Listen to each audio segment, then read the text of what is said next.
This is the story of the Gojón family and their last supper in paradise. What would an innocent family vacation become their last meal together? The sun was setting over the pristine beaches of the Dominican Republic, casting a golden glow that masked the darkness about to unfold. April Gujin, 42, wasn't just a mother. She was a pillar of her Toronto community. A pediatric nurse at Sick Kids Hospital, her colleagues would later describe her as the angel of the children's ward. Her dream of opening her own pediatric clinic, now forever unfulfilled. Her son, Oliver, just 15, was a rising star at North Toronto Collegiate, captain of the debate team. His room still filled with astronomy books and half-finished science projects. A boy who dreamed of becoming an astrophysicist.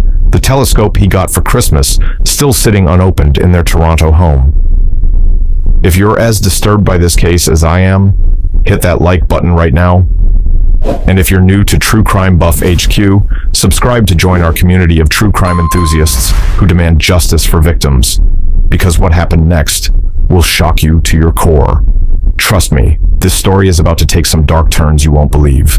The ambulance wail pierced the resort's tranquil facade, but for April and Oliver, time was becoming an enemy they couldn't outrun. The Viva Dominicus Beach Resort, a sprawling 4-star paradise spread across 27 acres of pristine Caribbean coastline, its pristine white buildings gleaming under the Dominican sun. But beneath that polished exterior lurked a deadly secret. Stephen Gujin, 45, a software engineer, had spent months planning this perfect getaway, researching, reading reviews, never once finding the dark history that would soon come to light. 3 previous cases of severe food poisoning in the past 5 years, all quietly settled out of court.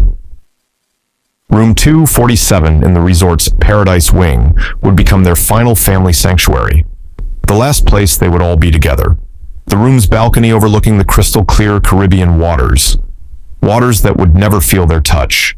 The resort's main restaurant, La Vista del Mar, was their chosen venue that fateful night, its extensive buffet a point of pride for the resort. But what the health department would later discover about the kitchen's refrigeration system would send chills down the spine of every vacation planner. Dr. Maria Rodriguez, a leading food safety expert, would later testify, the temperature logs showed critical failures in the cooling system 3 days before the Gojón family's arrival, but nothing was done. Wesley Gujin, 17, still wakes up screaming. The trauma of watching his mother and brother slip away, the guilt of survival weighing heavy on his young shoulders. Why them and not me? A question that haunts him every day. The medical timeline reads like a horror story. 6 a.m., first symptoms, 7:15. a.m., first call for help, 2:30. p.m., finally, medical assistance. 8.5 hours of crucial time, lost to bureaucracy and negligence. Before we reveal what happened next in this shocking case, take a moment to subscribe to True Crime Buff HQ. We investigate cases like this every week, exposing the truth behind tragic vacation deaths that others won't cover. Hit that notification bell to never miss an upload. Now, let's get back to the devastating events that unfolded at the Viva Dominicus Beach Resort. The waves still crash on the Dominican shore, but for the Gujin family, paradise is forever lost. Back in Toronto's East End, the Gujin family home on Broadview Avenue stands as a silent testament to their tragedy. Christmas decorations still hanging, April's garden, once blooming with her prized roses, now withered in the Canadian winter. A stark reminder of dreams forever frozen in time. The investigation would reveal a pattern of negligence that would shock even seasoned health inspectors. Detective Sarah Martinez of the Dominican Republic's Tourist Police Division discovered that La Vista del Mar's head chef had called in sick that fateful night, leaving an untrained sous chef in charge of the buffet, a decision that would prove catastrophic. The temperature logs were falsified, Martinez reveals in her official report. Someone had been penciling in perfect numbers, while the actual refrigeration units were failing. The resort's maintenance records told an even more chilling story. 3 work orders for the kitchen's cooling system, all marked pending, all dated months before the Gujin family's arrival. If you're as outraged as we are about this blatant negligence, smash that like button and stay tuned, because what the health department found next will leave you speechless.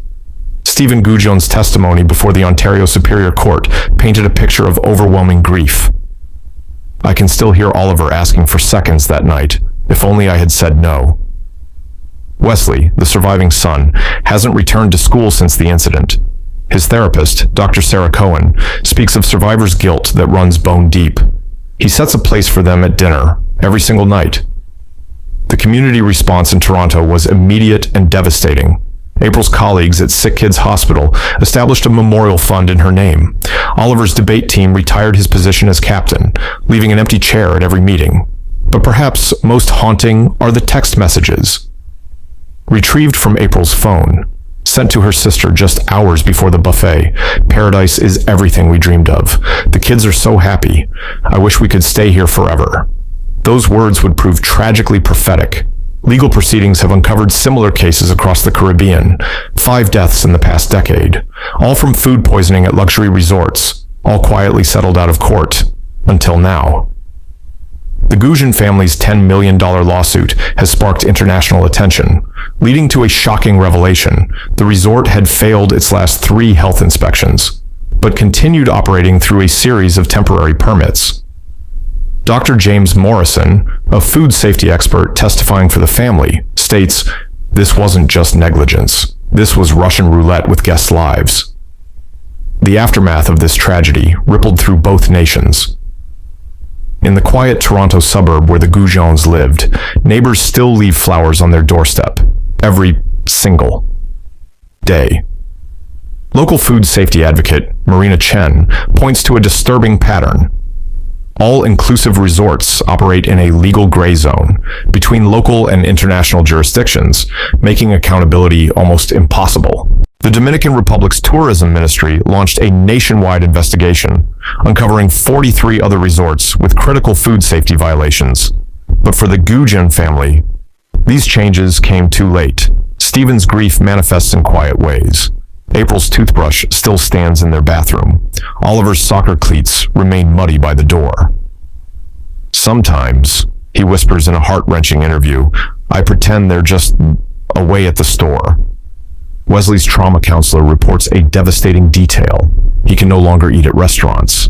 The sight of buffets triggers panic attacks. His future, forever altered by that one fatal meal. What you're about to hear next will shock you to your core. Hit subscribe now if you want to know the full truth about resort safety cover-ups. The coroner's final report revealed something even more sinister.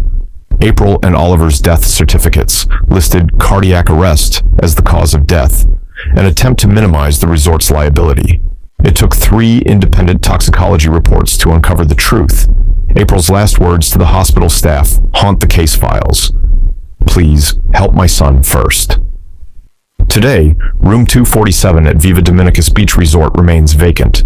Staff whisper about strange occurrences, the smell of April's perfume, the sound of Oliver's laughter, a mother and son, forever bound to paradise. Stephen and Wesley Gujon have established the Safe Vacation Initiative, fighting for stricter international resort regulations, their battle for justice only beginning. This has been True Crime Buff HQ, bringing you the stories that need to be told. If this case has opened your eyes to the dangers lurking in paradise, smash that like button and share this video. We can't let April and Oliver's story be forgotten. What do you think about resort safety standards? Drop your thoughts in the comments below, and don't forget to subscribe and hit that notification bell, because next week, we uncover another shocking case of paradise gone wrong. Remember, sometimes the most dangerous threats hide behind 5-star ratings. For April and Oliver Gujon, their dream vacation became a nightmare, their last supper in paradise. A final family meal that would claim not just their lives, but the innocence of those left behind. The waves still crash on the Dominican shore, but for the Gujon family, paradise is forever lost. Until next time, this is True Crime Buff HQ, reminding you to investigate before you vacation, because some paradises hide deadly secrets.